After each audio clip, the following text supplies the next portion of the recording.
My name is Brandon Dixon. I am a security engineer at G2, and you'll notice from the actual slide title that it's I named it Carrier Pigeon.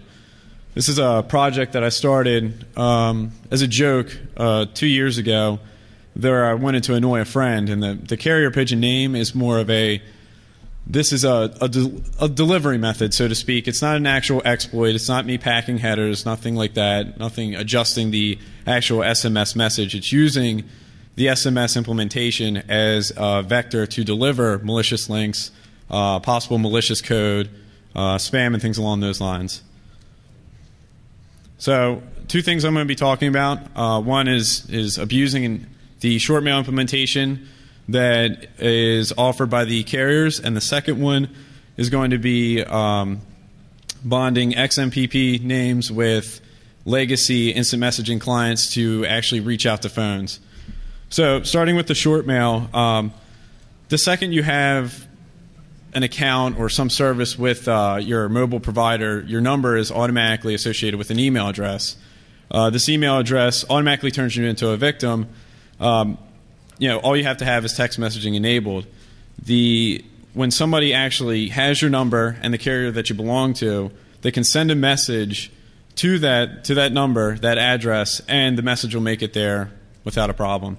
It's received as a text message, not as an email, so it shows up in your inbox. And cost equivalent is that it's standard to a regular text message. So right away, one of the biggest problems with this is that it's enabled by default. The second you sign up for service, you have this enabled whether you know it or not. And one of the things I've noticed is that when you're filling out the application or whatever it is to actually get your service signed up, they don't sit there and tell you, they don't go, oh, by the way, we've enabled something by default you may not necessarily want, but if somebody starts to abuse it, we're going to charge you for it.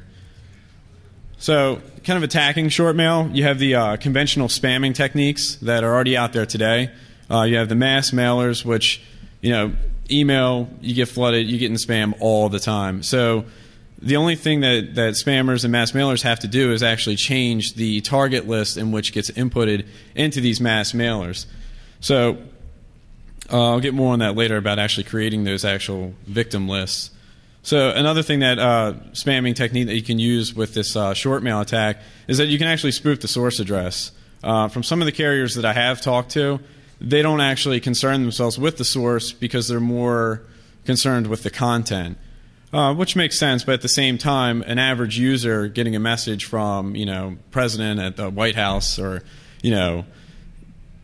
whoever, it's if it looks real, then they're more than likely going to believe it. So it adds another ability to actually do phishing and things along those lines. It's another attack vector. So the carrier can be identified by services online. It's completely scriptable, and that kind of goes hand in hand with generating these victim lists, in that you can actually go to several sites, these form-based sites, write a parser to go through the site, and input the actual user's number, and fairly accurately generate a list of all the victim numbers that you want and the respective carriers that are associated to. So some of the limitations with this attack is anything past 160 characters may be dropped, and this depends on the carrier. I've noticed that some carriers will do the truncating for you, and they'll send the 10, 15 messages based on the length of the actual email you send, while other ones just drop right past 160. So the other part is the carrier must properly be identified for the message to go through, which is kind of common sense. If you're sending a message to a number that doesn't exist on that proper carrier, then it's not going to make it. And same way with SMS, there's no delivery confirmation. There's no reliable means of expecting that message to know that it made it through to the actual user itself. So overall, why is this bad? An incoming text is a charge to a user. Whether they want it or not, it's owned by default. You can send the short mail from any client. So like I said, it goes back to the standard spamming techniques and mass mailers, in that nothing changes for them. Nothing changes if you got an ex-boyfriend, ex-girlfriend, whatever, wants to keep on sending you these messages, they can instantly do it right from their standard mail client. So all of this, of course, is a problem because it's turned on by default, and most people don't even realize it. So the carriers offer limited methods to stopping the attack. by default. And what I mean by that is that the carriers give you the ability through some web interfaces to actually block 10 to 15 domains, block certain emails, block certain numbers. The problem with that is that I can generate a random email with a domain name of 30 characters that's random every single time, and it's going to make it through. And when I did my initial testing, all the messages were different, obviously because it's coming from a different source. So you block 10 to 15 addresses, it doesn't matter because I can generate 10 to 15 in 5 seconds without a problem. So that's some of the stuff they offer by default, and the other information is just not clear. I actually got to talk with some of the carriers, and they told me certain things. Yeah, we do have this available, but the information to actually find that readily available to the user was fairly difficult. It was kind of obfuscated within all the other things that they offer. So some of the carrier capabilities that I did discover, and actually in coordination with the DEFCON talk they put me through Sprint and Verizon and some other carriers, and I was able to speak with them to see what protection measures they had in place. And they couldn't tell me everything about, obviously about their infrastructure, but they could tell me enough that there was some protection for the user. So obviously what I said before is that users can block certain domains or completely shut the feature off, depending on the carrier. Throttling and rate limiting are in place actually at the carrier level, which is, it's not exactly clear how that's implemented because they couldn't talk about their infrastructure. But doing my testing, I could see that messages would get queued up. Some of them would be dropped depending on the rate that I sent them. Another carrier, a few carriers I've heard of, allow you to actually alias your short mail account so that you're no longer exposing your number and your carrier, which is great, but it's not a feature that's available for all carriers. So kind of the trend that I've noticed is that carriers implement some sort of protection, but it's not all the same. Some do it better than others. Some offer this, some offer that, but it's never 100%. So fixing the issue, the feature should be easily adjusted by the user. And what I mean by that is it should just be turned off by default. There's no reason why that should be on right away. But part of actually turning that off is now the business end of it, in that it's been on for who knows how long. People are used to it. And I've actually met people that legitimately use the service. And shutting that off now would just cause a lot of issues, and forcing people to actually go back, turn it back on. It's got to be analyzed from a business perspective, and they have to ensure that when they do this, or if they're going to do it, is it worth it to actually go and do it?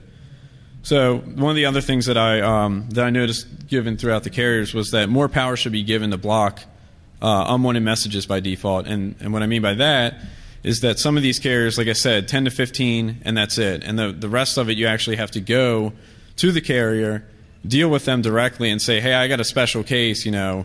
My wife is going crazy. She won't stop emailing me. I can't. I keep on getting these messages, and it's or I keep on getting the spam. And you actually have to go with them and deal with it by dealing with the actual carrier. It's this one-off case. So, moving on to the next part of this, the XMPP and Jabber aspect of it. Kind of put a few things on here that kind of covers XMPP and Jabber that are of interest for what I'm going to be talking about next. The communications are done through XML. Setting up your own server is extremely easy. There's multiple options for different platforms. Allows for bonding to legacy chat implementations. And what's meant by legacy is that you're actually things such as AOL, Yahoo, things along those lines that aren't using XML, they're considered legacy. So you have control of the message flow. There's actually no rate limiting on your own server if you set up your own local XMPP server. So right now there's this internet to mobile communications. There's Google Talk, there's Yahoo, AIM, MSN in some areas. So you can input a user's phone number, as long as you know it, and they're now considered a contact within your list. You can send a message to them. It's going to make it to their phone. It's up to them whether or not they want to respond. So messages get sent in the form of an SMS.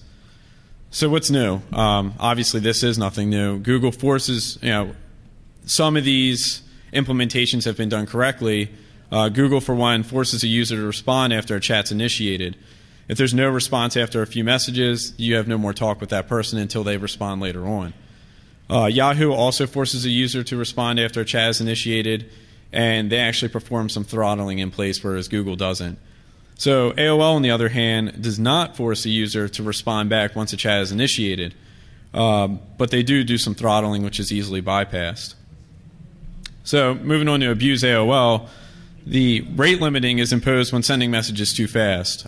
You can go through their FAT client and actually just pick somebody and just keep on sending messages. Eventually it's going to tell you that, hey, you're sending too much too fast, stop. So that's easily handled by putting a delay. This can all be done programmatically. You put a delay in your program to actually slow it down a little bit, so you're still sending your messages, but you're getting past their throttling and rate limiting. So one of the interesting things I've noticed compared to short mail was that messages past 160 characters are split into multiple messages and not dropped. So one message has a 2,000 byte max, and that's equivalent to 13 messages. So going back to this rate limiting imposed, I can send one message and have it effectively turned into 13 messages on somebody's phone, which is great because then I can send 5 messages. I still haven't hit the throttle yet, and they've just got a whole lot more messages. So one of the things that I noticed quite recently, and like I said, I started this a long time ago, probably 2 years back, and it was nothing more than a joke. I've noticed that you must accept the actual user who is sending you a message when you're on your mobile device now. Before, from my testing, it was I could send messages to anybody and my messages would come right back up. But it appears that AOL has actually taken some steps to further and strengthen this by forcing you to now accept any person that is new within your mobile device. You have to accept communications with them. They, by default now, they send you a message like you can easily block this, you can do anything you want. They offer a lot more options, but the problem still remains that if you accept it, you're going to keep on getting messages from that person if they've already kept on sending them. So as I mentioned before, abuse can be done programmatically. And now we move kind of into the XMPP and Jabber transports, which brings the XMPP and the legacy services together. So a transport in itself is a bolt-on service for a Jabber server. There's transports for Yahoo, MSN, AOL, all different types. So it shows up in the service directory for the hosted Jabber domain. Users can bond to these, quote-unquote legacy services with their Jabber name to an AOL name. So what happens is that they log in with their Jabber account and they can see all their AOL contacts. To give an example, the user looks like AOL contact at myjabber.com, where myjabber.com is the actual XMPP server. And the AOL contact is somebody that you would actually be sending a message to on your contact list. So the Jabber name can bond to multiple AOL names. Each must be in a different transport.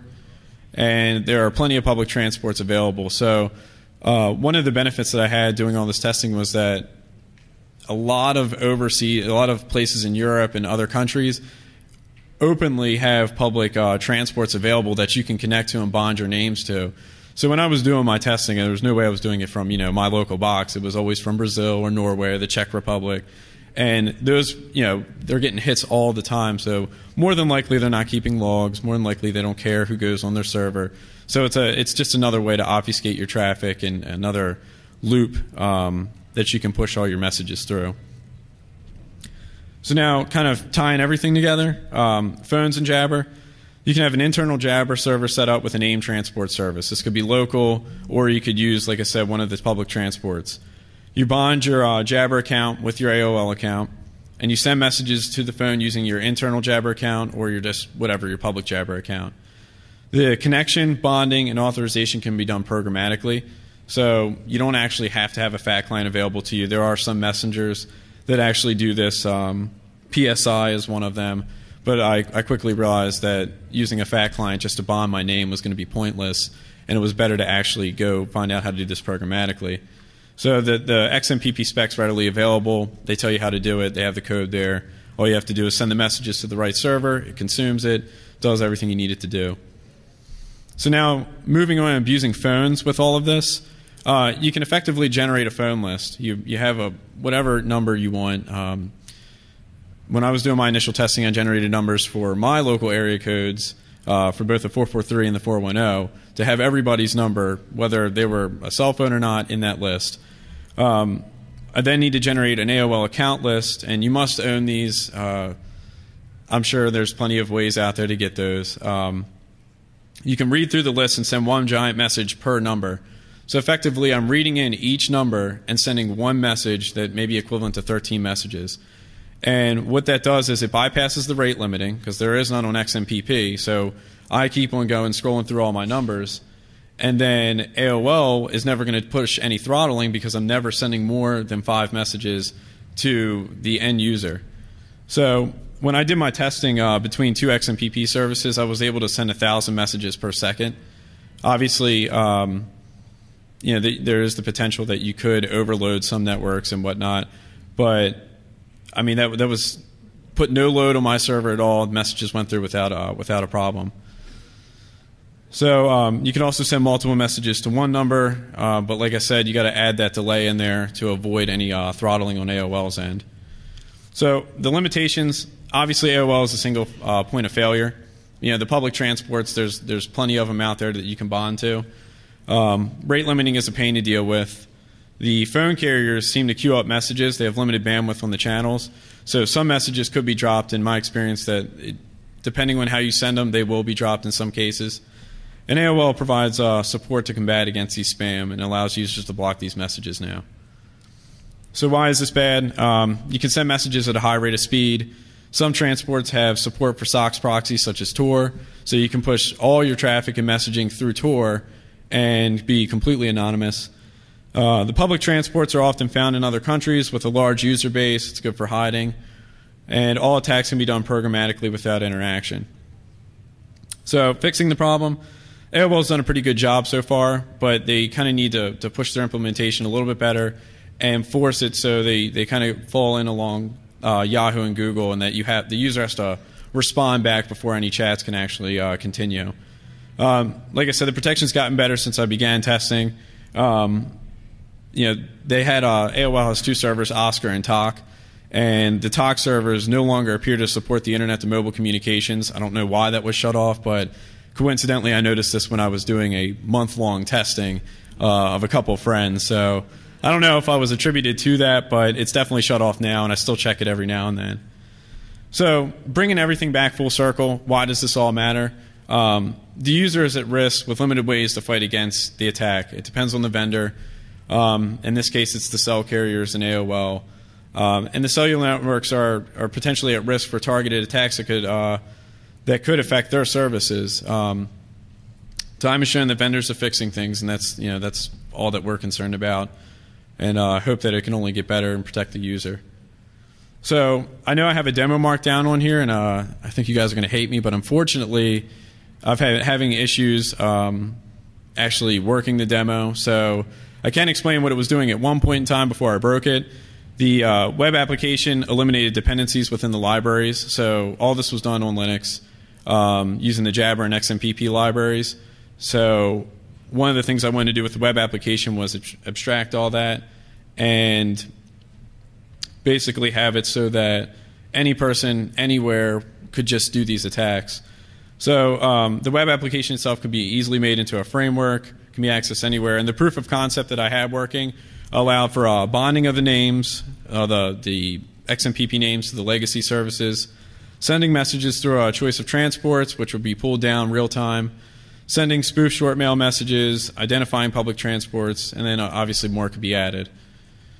So here's my contact information. Like I said, if you guys have any questions, feel free to grab me as I'm leaving, or if you see me at the con. And that's it. Nothing adjusting the actual SMS message. It's using the SMS implementation as a vector to deliver malicious links, possible malicious code, spam, and things along those lines. So 2 things I'm going to be talking about. One is abusing the short mail implementation that is offered by the carriers, and the second one is going to be that it's enabled by default.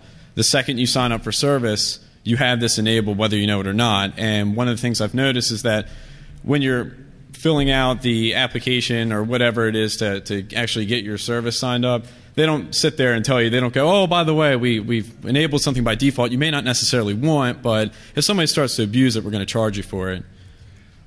So kind of a bonding XMPP names with legacy instant messaging clients to actually reach out to phones. So starting with the short mail, the second you have an account or some service with your mobile provider, your number is automatically associated with an email address. This email address automatically turns you into a victim. All you have to have is text messaging enabled.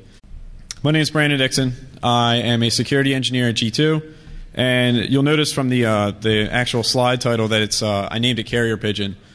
This is a project that I started as a joke 2 years ago. There I wanted to annoy a friend, and the Carrier Pigeon name is more of a delivery method, so to speak. It's not an actual exploit. It's not me packing headers, nothing like that. When somebody actually has your number and the carrier that you belong to, they can send a message to that number, that address, and the message will make it there without a problem. It's received as a text message, not as an email, so it shows up in your inbox. And cost equivalent is that it's standard to a regular text message. So right away, one of the biggest problems with this